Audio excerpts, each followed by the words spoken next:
Hello everyone, welcome to the study concept. MPPSC GK की MCQ series में आपका बहुत बहुत स्वागत है। एमपीपीएससी 2020 के ये फर्स्ट पेपर की मैंने जीके सीरीज लेके आया हूँ, जो कि न्यू सिलेबस के अकॉर्डिंग है, जो कि 2020 में राज्य लोक सेवा आयोग ने जो नया पाठ्यक्रम लेके आया उसके अकॉर्डिंगली मैंने ये सीरीज बनाई है। और इसका ये 11वां वीडियो है। लगातार 10 वीडियो में लेके आ चुका हूँ, जिसमें कि हर क्लास में मैं 30 क्वेश्चंस लेके आता हूँ, जो कि फर्स्ट पेपर से पूरे रिलेटेड होते हैं। और फर्स्ट पेपर का जितना कंटेंट होता है वो पूरा मैंने इसमें कवर करने की कोशिश की है। और वो सभी विद्यार्थी जो कि एमपीपीएससी 2020 की तैयारी कर रहे हैं, वो सारे विद्यार्थी इन वीडियो को अंत तक देखें और लगातार देखें। तो इसके लिए मेरा चैनल स्टडी कॉन्सेप्ट सब्सक्राइब कर लें ऑल नोटिफिकेशन के साथ में, जिससे कि आपको जितने भी वीडियोस मैं बनाऊंगा 2020 की, वो सारे वीडियोस के नोटिफिकेशन आपको लगातार मिलेंगे। तो ध्यान रहे, ऑल का जो रेडियो बटन है उसको सिलेक्ट करने के बाद में फिर सब्सक्राइब का बटन आपको क्लिक करना है। Then you will get 100% notifications of all the videos which is I am going to upload every day.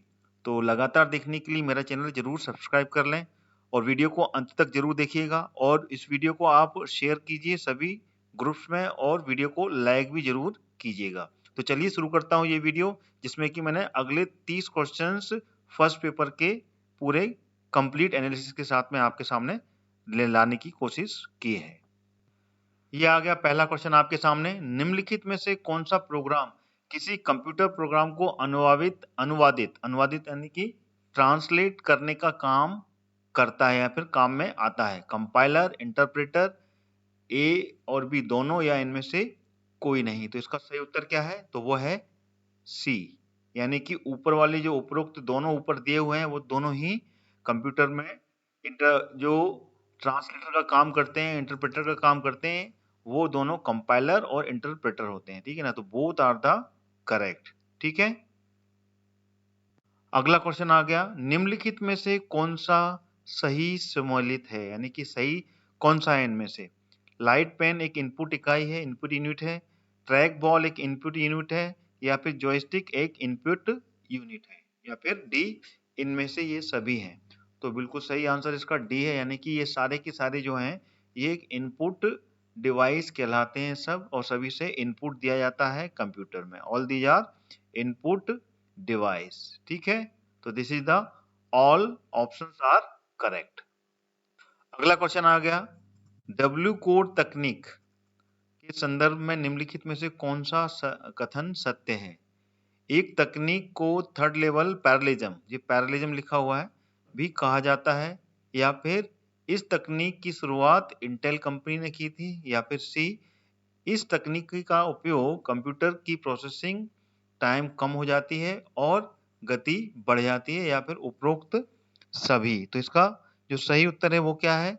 तो वो है डी आंसर इसका सही है, यानी कि ऊपर के ये तीनों ऑप्शन हैं ये बिल्कुल सही दिए हुए हैं। यानी कि डब्ल्यू कोड टेक्नोलॉजी के से इस तकनीक की थर्ड लेवल की पैरेललिज्म भी कहा जाता है इसको। ठीक है ना? और इस तकनीकी की शुरुआत इंटेल कंपनी ने की थी। ठीक है ना? और इस तकनीकी का उपयोग कंप्यूटर से की जो प्रोसेसिंग टाइम है वो कम हो जाती है, यानी कि कम टाइम में कोई भी डेटा प्रोसेस हो जाता है, और साथ में कंप्यूटर की जो स्पीड है वो भी इंक्रीज हो जाती है। अगला क्वेश्चन आ गया। ऐसी युक्ति जो आंकड़ों को आवेगों में परिवर्तित करती है तथा उन्हें टर्मिनल से कंप्यूटर को और कंप्यूटर से टर्मिनल में जो टेलीफोन लाइन से संप्रेष करती है। ये टेलीफोन लिखा हुआ है, ठीक है ना? कंफ्यूज नहीं हो जाएगा, थोड़ा सा गलत प्रिंट हो गया है। टेलीफोन लाइन से संप्रेष करती है, कौन सी है वो? Micro computer, CD ROM, computer disk, या फिर मॉडेम। ये मॉडेम लिखा हुआ है, तो इसका सही उत्तर क्या है? तो इसका सही उत्तर है मॉडेम। ठीक है ना? वो मॉडेम होती है जो कि डेटा, इसको बोलते हैं इंटरनेट। ठीक है ना? पूरा प्योर हिंदी लिखा हुआ है। टर्मिनल से कंप्यूटर को और कंप्यूटर से टर्मिनल को टेलीफोन लाइन से जो कनेक्ट करती है उसे मॉडेम कहते हैं, यानी कि मॉडेम के थ्रू ही पूरी इंटरनेट कनेक्टिविटी मिलती है। तो this is called the modem. Okay, अगला क्वेश्चन आ गया। भारतीय शिक्षा का मैग्ना कार्टा किसे कहा जाता है? मैकाल माइन्यूट्स को कहा जाता है, या फिर हंटर कमीशन, वुड डिस्पैच, या फिर सैंडलर कमीशन को कहा जाता है? तो इसका जो सही उत्तर है वो कौन सा है? तो इसका सही उत्तर है वुड डिस्पैच। वुड डिस्पैच को कहा जाता है भारतीय शिक्षा का मैग्ना कार्टा। क्यों? क्योंकि मिस्टर डिस्पैच ने ही जो मैग्ना कार्टा भारतीय शिक्षा के लिए जो ब्रिटिश गवर्नमेंट है, ठीक है ना, उसके लिए लेटर लिखा था कि भारतीय शिक्षा को और ज़्यादा पैना किया जाए, जिससे कि यहाँ पर शिक्षा की आवृत्ति बढ़ सके। इसलिए वुड डिस्पैच को भारतीय शिक्षा का मैग्ना कार्टा कहा जाता है। ठीक है, तो this is the correct answer. इन्हीं ने लेटर डिस्पैच किया था। ठीक है,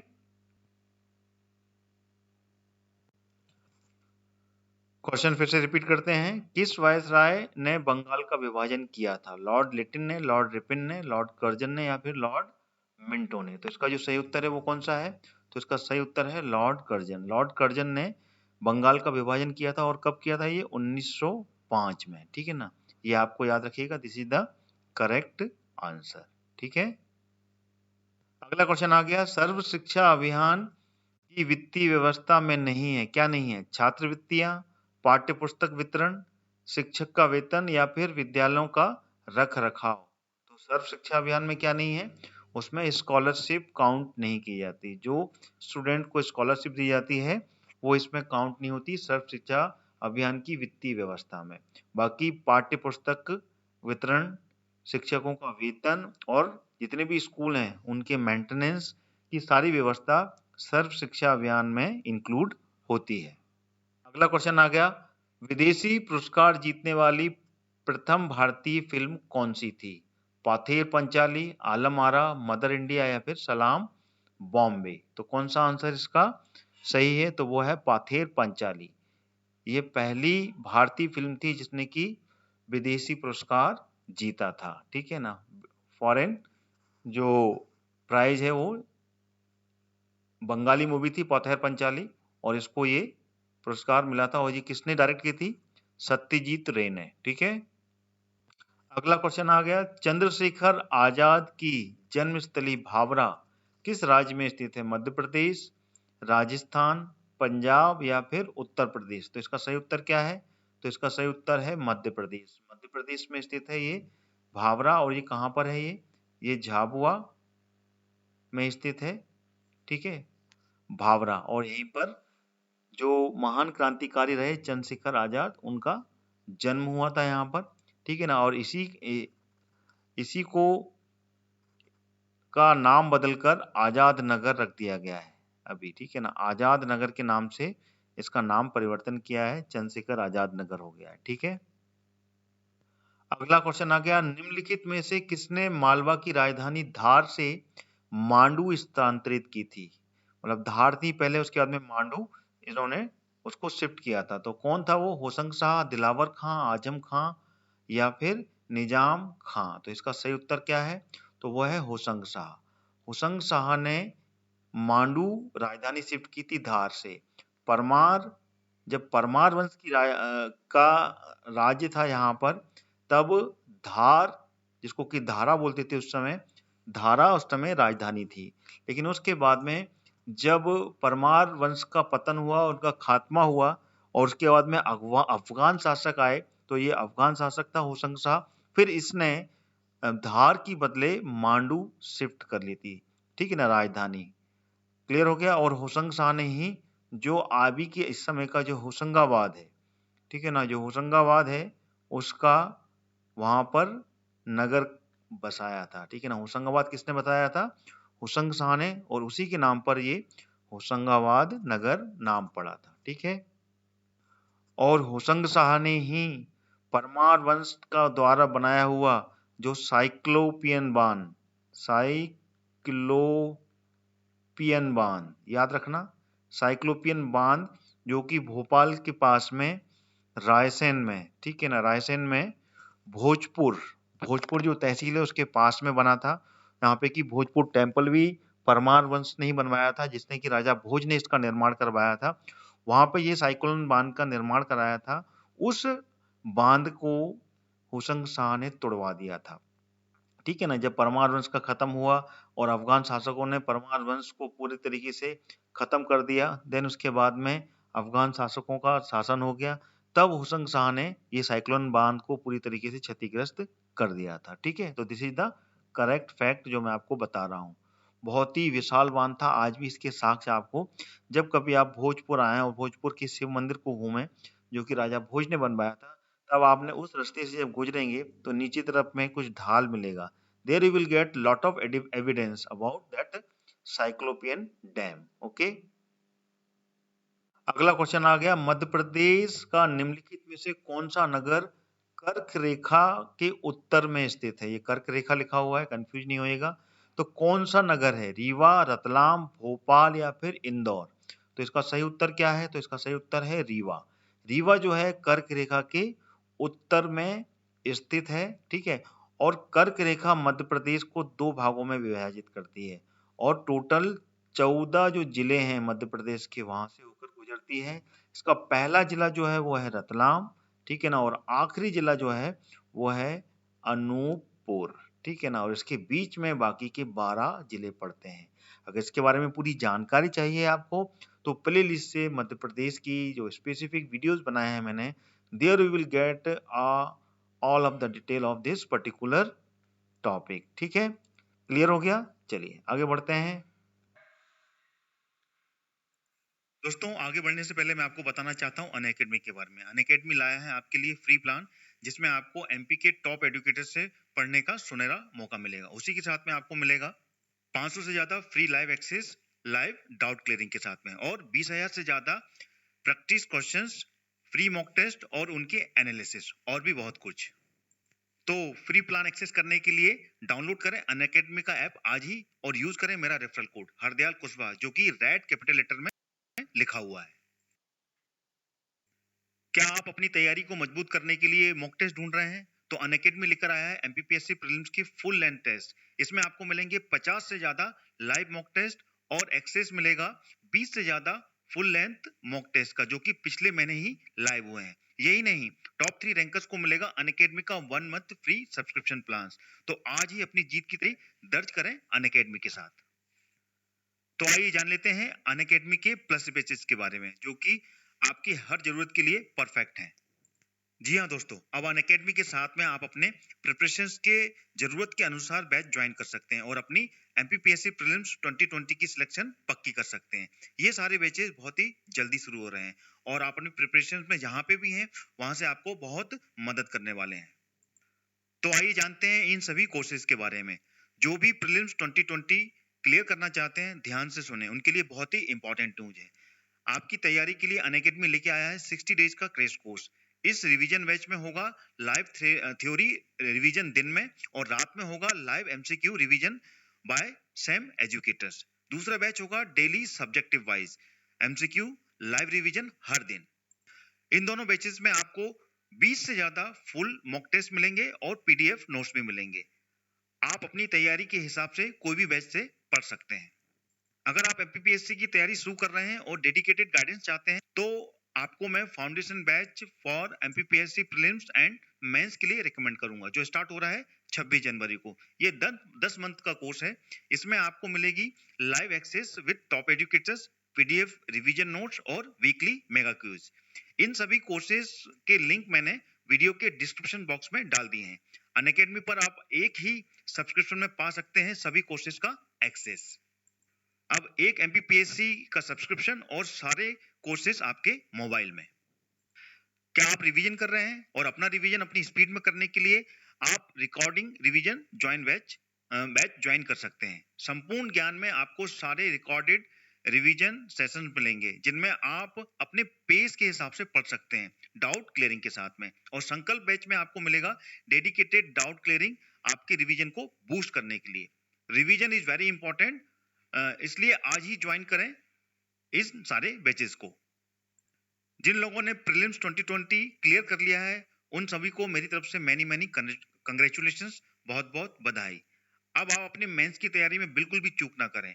आप लोगों के लिए अनअकैडमी लेकर आया है स्वप्न पूर्ति बैच, जिसमें आपको 35 दिनों में एमपीपीएससी मेंस की कंप्लीट प्रिपरेशन कराई जाएगी with dedicated answer writing practice के साथ। तो आज ही अपनी सफलता की सीढ़ी को एक कदम और आगे बढ़ाएं अनअकैडमी के साथ में। अनअकैडमी का सब्सक्रिप्शन लेने के लिए बस आपको प्ले स्टोर पर जाना है और अनअकैडमी का लर्निंग ऐप डाउनलोड करना है। इसमें आप अपना गोल एमपीपीएससी और व्यापम को चूज करना है और प्लस कोर्सेज में जाकर अपने मनचाहे बेसिस को एनरोल करना है और फिर बाद में गेट सब्सक्रिप्शन का जो बटन है उसको क्लिक करना है।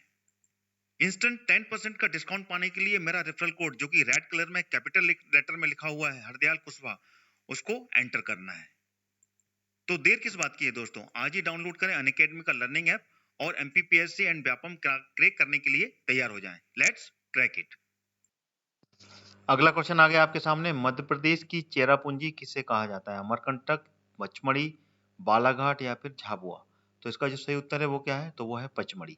पचमढ़ी जो है वो मध्य प्रदेश की चेरापूंजी या फिर मासिम राम, ठीक है ना। अभी क्या है, मासिम राम जो है, ठीक है ना, वो सबसे ज्यादा पानी अगर कहीं गिर रहा है तो मध्य प्रदेश मेघालय के मासिम राम में गिरता है, ठीक है ना। चेरापूंजी अब सेकंड नंबर पर आ गया है, तो फर्स्ट नंबर पर मासिम राम है, ठीक है। तो मध्य प्रदेश का मासिम राम किसको कहते हैं? तो वो कहते हैं पचमढ़ी को। क्यों कहते हैं? क्योंकि सबसे अधिक बारिश पचमढ़ी में होती है। यहाँ पर 200 सेंटीमीटर के आसपास वर्षा यहाँ पर हर साल रिकॉर्ड की जाती है। उसके बाद में अगर सेकंड नंबर पर मध्य प्रदेश में लिया जाए तो जो विंध्य प्रदेश है, ये भी याद रखिएगा, जो विंध्य प्रदेश है वहां पर 140 सेंटीमीटर से अधिक की बारिश हर वर्ष रिकॉर्ड की जाती है, ठीक है ना। जो विंध्य प्रदेश कहलाता है, मध्य प्रदेश का जो पूर्वी उत्तर क्षेत्र है वो विंध्य प्रदेश कहलाता है, वहां पर ये रिकॉर्ड की जाती है, ठीक है ना। 140 से लेके 150 सेंटीमीटर के आसपास यहाँ पर बारिश होती है, ठीक है। क्लियर हो गया? चलिए आगे बढ़ते हैं। और उसमें जो क्षेत्र आता है वो आता है अमरकंटक का क्षेत्र, ये भी ध्यान रखिएगा। अमरकंटक का जो क्षेत्र है यहाँ पर 140 सेंटीमीटर से 150 सेंटीमीटर की बारिश होती है यहाँ पर, ठीक है। अगला क्वेश्चन आ गया, मध्य प्रदेश में सर्वाधिक वर्षा कहाँ होती है? तो मैं आपको पहले पिछले क्वेश्चन में बता चुका हूँ, तो इसका आंसर है पचमढ़ी। यहाँ पे की 200 सेंटीमीटर बारिश होती है, ठीक है। क्लियर हो गया? अगला क्वेश्चन आ गया, मध्य प्रदेश में नर्मदा की लंबाई कितनी है? ए, बी, सी या डी? बताइए कौन सी है इसका आंसर। तो इसका आंसर है, सिर्फ मध्य प्रदेश का पूछा है तो मध्य प्रदेश में 1077 किलोमीटर नर्मदा बहती है, ठीक है ना, जो कि पूर्व में अनूपपुर से निकलती है और पश्चिम में अलीराजपुर, ठीक है ना। अलीराजपुर जो कि मध्य प्रदेश का आखिरी जिला है, ठीक है ना। पश्चिम में यहाँ पे नर्मदा यहाँ से होकर निकलती है। तो ये पूरा का पूरा क्षेत्र 1077 किलोमीटर का यहाँ पर सफर तय करती है, ठीक है। क्लियर हो गया? और अगर इसको पूरे तीनों राज्यों में दिया जाए, मध्य प्रदेश, महाराष्ट्र और गुजरात, क्योंकि तीन राज्यों का सफर तय करती है, तब 1312 किलोमीटर का ये सफर तय करती है, ठीक है। क्लियर हो गया? चलिए आगे बढ़ते हैं। अगला क्वेश्चन आ गया, निम्न में से किस नदी का उद्गम इंदौर के निकट काकड़ी बर्री पठारी से हुआ है? छिप्रा, बेतवा, काली सिंध या फिर तवा? तो इसका सही उत्तर कौन सा है? तो इसका सही उत्तर है छिप्रा। तो छिप्रा नदी है, इसका उद्गम हुआ है काकड़ी बर्री, ठीक है ना। इंदौर में काकड़ी बरड़ी पहाड़ी से इसका उद्गम हुआ है। क्लियर हो गया? और बेतवा का उद्गम कहाँ से हुआ है? बेतवा का हुआ है कुमरा गांव से, कुमरा गांव, रायसेन, ठीक है ना। सारे ऑप्शन क्लियर कर देता हूं मैं आपको। और काली सिंध का उद्गम कहाँ से हुआ है?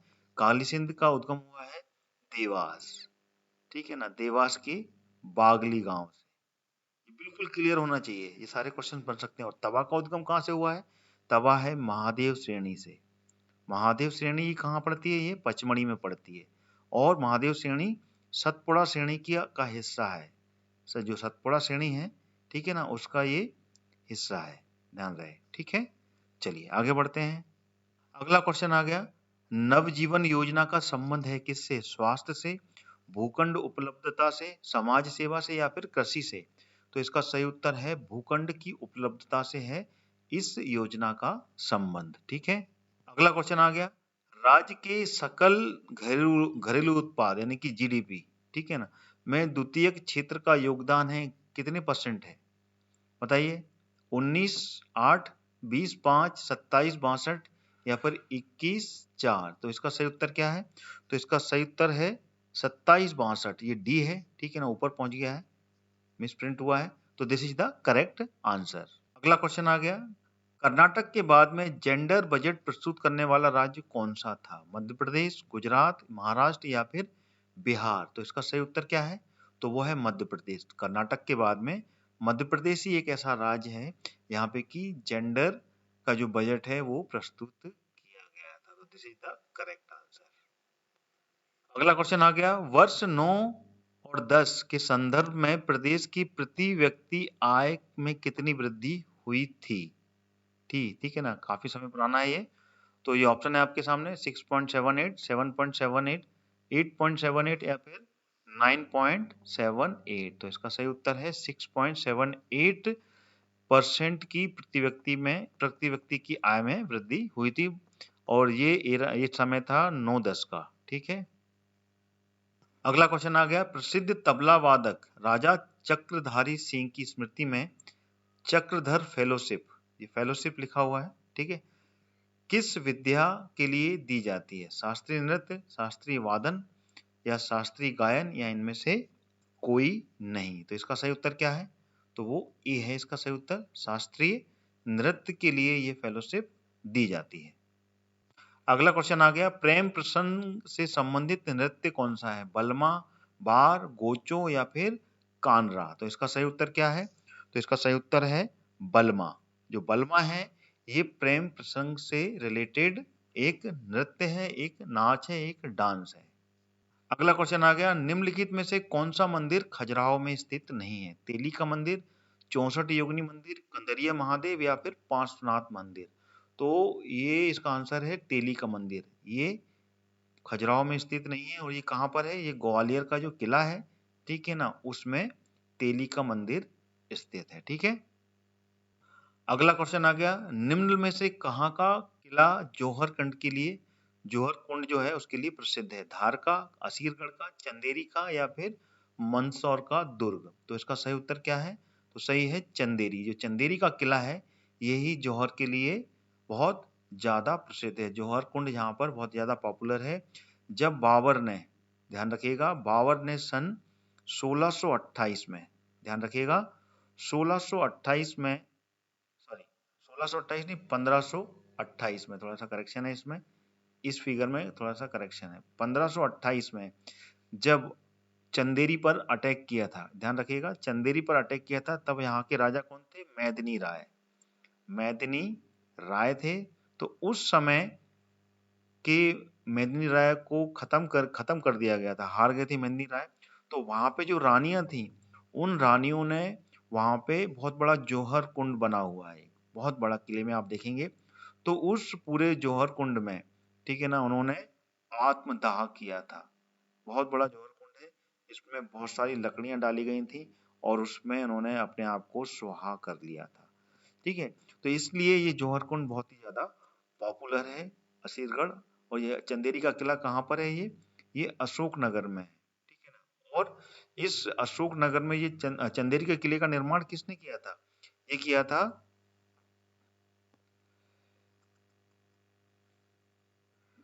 वो थे नरेश कीर्तिपाल।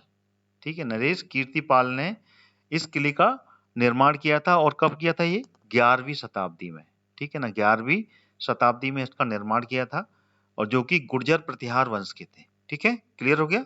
चलिए आगे बढ़ते हैं। अगला क्वेश्चन आ गया, सरोद घर का संबंध किस प्रसिद्ध संगीतज्ञ से है? हाफिज अली खां, तानसेन, अल्लाह रखा खां या फिर बिस्मिल्लाह खां? तो इसका जो सही उत्तर है वो क्या है? तो वो है हाफिज अली खां। ये इसका सही उत्तर हो जाएगा। अगला क्वेश्चन आ गया, मध्य प्रदेश की किन गुफाओं का संबंध जैन धर्म से है? पांडव गुफाएं, उदयगिरी की गुफाएं, भरतरी की गुफाएं या फिर बाघ की गुफाएं? तो इसका सही उत्तर क्या है? तो इसकी सही उत्तर है उदयगिरी की गुफाएं। ये जो गुफाएं हैं, इसमें जैन धर्म की बहुत सी आपको साक्ष्य मिलेंगे। और ये उदयगिरी की गुफाएं, यहाँ ये गुप्त वंश के समकालीन है, ठीक है ना। गुप्त वंश ने यहाँ पर बहुत सी अभिलेख, यहाँ पर उसके प्रमाण मिले हैं। ठीक है, क्लियर हो गया। और ये पांडव गुफाएं ये कहाँ पर है? ये है पचमढ़ी में, ठीक है ना, पचमढ़ी में है ये पांडव गुफाएं। भरतरी की गुफाएं कहाँ पर है? ये उज्जैन में है, ठीक है ना।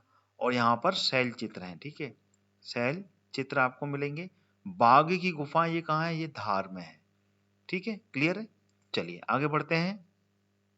और ये बाघ की गुफाएं जो अजंता की गुफाएं हैं, बिल्कुल उससे मिलती जुलती हैं, ठीक है ना। जो अजंता की गुफाएं हैं औरंगाबाद में, उससे पूरी मिलती जुलती आपको यहाँ पर मिलती हैं। ठीक है, अगला क्वेश्चन, गजानन माधव मुक्तिबोध की रचना कौन सी है? कुमकुम, राख की चुनौती, चांद का मुंह टेढ़ा है या फिर भूत के पांव पीछे? तो इसका सही उत्तर क्या है? बहुत ही इंपॉर्टेंट है, बार बार ये क्वेश्चन पूछा जाता है। तो इसका है आंसर चांद का मुंह टेढ़ा है। ठीक है ना, ये है गजानन माधव मुक्तिबोध की रचना। अगला क्वेश्चन आ गया, मध्य प्रदेश में खेल कूद एवं युवा कल्याण विभाग की स्थापना कब की गई थी? 57 में, 75 में, 95 में या फिर 2001 में? तो इसका जो सही उत्तर है वो क्या है? तो वो है 1975 में खेल कूद एवं युवा कल्याण विभाग की स्थापना की गई थी। अगला क्वेश्चन आ गया, निम्नलिखित में से किस खेल से ओमकार सिंह का संबंध है? निशानेबाजी, क्रिकेट, हॉकी या फिर कराटे? तो इसका सही उत्तर क्या है? तो इसका सही उत्तर है निशानेबाजी। ओमकार सिंह निशानेबाजी के खिलाड़ी हैं। अगला क्वेश्चन आ गया आपके सामने, राज्य में कितने नगर निगम हैं? 8, 10, 12, 14 या फिर 16? तो इसका सही उत्तर क्या है? तो इसका सही उत्तर है 16। मध्य प्रदेश में टोटल 16 नगर निगम हैं। ठीक है, अगला क्वेश्चन आ गया आपका और इस वीडियो का ये आखिरी क्वेश्चन है, 30वां क्वेश्चन। राज्य के प्रथम लोकायुक्त कौन थे? पीवी सिंघल, सत्यनारायण सिन्हा, भगवत दयाल शर्मा या फिर रामकिशोर शुक्ला? तो इसका सही उत्तर है सत्यनारायण सिन्हा, ये राज्य के प्रथम लोक आयुक्त थे। तो ये थे टोटल 30 क्वेश्चंस जो कि मैंने आपके सामने रखे। वीडियो कैसा लगा कमेंट करके बताएं मेरे को। ठीक है ना, वीडियो को लाइक भी करें, साथ में वीडियो को शेयर भी करें, जिससे कि जितने भी एमपीपीएससी 2020 की तैयारी कर रहे हैं उन सभी के लिए ये वीडियो मिल सके और वो इसको पूरा देख सकें। लगातार मेरी सीरीज से जुड़े रहिए। मेरा चैनल स्टडी कॉन्सेप्ट सब्सक्राइब कर लीजिए ऑल नोटिफिकेशन के साथ में, जिससे कि आपको सारे वीडियोस के नोटिफिकेशंस मिलते रहेंगे। ऑल का जो रेडियो बटन है वो सिलेक्ट करने के बाद में सब्सक्राइब का बटन आपको क्लिक करना है। तो इसी के साथ अपना ये वीडियो मैं समाप्त करता हूँ। कल फिर आपके सामने एक नया वीडियो लेकर हाजिर होऊंगा। तब तक के लिए जय हिंद, जय भारत।